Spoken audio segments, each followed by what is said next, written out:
இப்போ திமுக கூட்டணி ரொம்ப ஸ்ட்ராங்காவே இருக்கு. அந்த கூட்டணியை வந்து பாத்தீங்கன்னா உடைக்கிறதுக்கு எப்பேற்பட்ட கடபரை எடுத்துன்னு வந்து என்ன பண்றாங்க, முட்டுறாங்க. ஆனா கடபரை தான் வளைஞ்சு போதே கண்டி கூட்டணி உடைஞ்ச பாடு கிடையாது. ஆனா இங்க அதிமுக பாஜக கூட்டணி ஒரு ஃபெயிலியர் கூட்டணி. அந்த கூட்டணி இன்னும் உறுதிப்படல.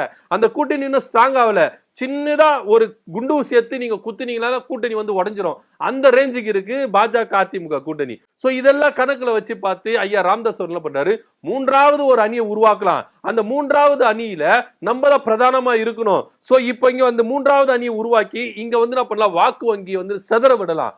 அப்போ எப்படியாவது 2026 சட்டமன்ற தேர்தல இங்க தொங்கு சட்டமன்றம் தான் வரும். அப்படி தொங்கு சட்டம் வரும்போது நம்ம எந்த கட்சி, அது பாமகவுக்கு எந்த கட்சி ஆதரவு தெரிவிக்குதோ அந்த கட்சி தான் சிஎம் ஆகணும், அந்த கட்சி தான் ஆட்சியில் உட்காரணும் அப்படின்ற ரேஞ்சுக்கு கட்சியை பலப்படுத்துவதாகவும், சோ அந்த வேலைக்குள்ள முழுசா இறங்கு அப்படின்னு சொல்லிட்டு ஐயா அன்புமணி அவர்களுக்கு ராமதாஸ் அவர்கள் ஆலோசனை சொன்னதா தகவல் வந்திருக்கு.